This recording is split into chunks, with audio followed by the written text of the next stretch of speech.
அதிமுகவில் இருக்கக்கூடிய கலைகளை பூராத்தையும் பிடுங்கி எரிஞ்சிட்டான். அதிமுகங்கிற பயிர் வந்து செழித்து வளருது, 2026 ஆட்சி அமைப்பான் அப்படின்னு எடப்பாடி பழனிசாமி பேசுறாரு.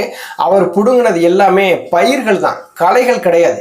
அதிமுகவுடைய வளர்ச்சிக்காக பாடுபட்டவர்கள் எல்லாத்தையும் கட்சியை விட்டு நீக்கிட்டு தான் அதிமுக என் கையில் தான் கட்சியே இருக்குன்னு சொல்லிட்டு ஒரு சர்வாதிகாரத்தோடு செயல்படுறாரு எடப்பாடி பழனிசாமி.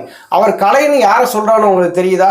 திருமதி சசிகலா, ஐயா ஓபிஎஸ், முன்னாள் அமைச்சர் செங்கோட்டையன், டிடி வித்தியனார், இந்த 4 பேரையும் தான் கலைன்னு சொல்றாங்க. இந்த 4 பேருமே அதிமுகவுடைய வளர்ச்சிக்காக பாடுபட்டவங்க. அதிமுகவுடைய வளர்ச்சிக்காக பாடுபட்டவங்க பூரா கட்சியை விட்டு தூக்கிட்டு அதிமுகவுடைய ஆட்சி அமைப்போன்னு எடப்பாடி பழனிசாமி சொல்றது சிறுபுலத்தனமா இருக்குது. எடப்பாடி பழனிசாமி எதை நம்பி அதிமுகவுடைய ஆட்சியை அமைப்பாரு? எடப்பாடி பழனிசாமி நம்பி யாராவது கூட்டணிக்கு வந்திருக்கிறாங்களா?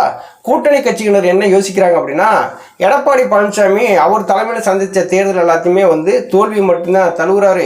இவரை நம்பி நம்ம கூட்டணிக்கு போனோம்னா நம்மளை ஏன் வந்து தோல்வியை சந்திக்கணும்னு சொல்லி தான் 1% இருக்கக்கூடிய கட்சி கூட எடப்பாடி பழனிசாமியோட கூட்டணி வைக்கல. இதில் முக்கியமாக நம்ம பார்க்க போகிறது என்னன்னா, எடப்பாடி பழனிசாமியுடைய நம்பத்தன்மையற்ற தலைமை. இன்னைக்கு ஒன்று பேசுவார், நாளைக்கு ஒன்று பேசுவார். இவரை நம்பி கூட்டணி வச்சு நம்ம தோத்து போக நம்ம கட்சியை வந்து பலவீனப்படுத்தக்கூடாதுன்னு சொல்லி ஒவ்வொரு கட்சிகளும் எடப்பாடி பழனிசாமியோட கூட்டணி வைக்க தயங்குறாங்க.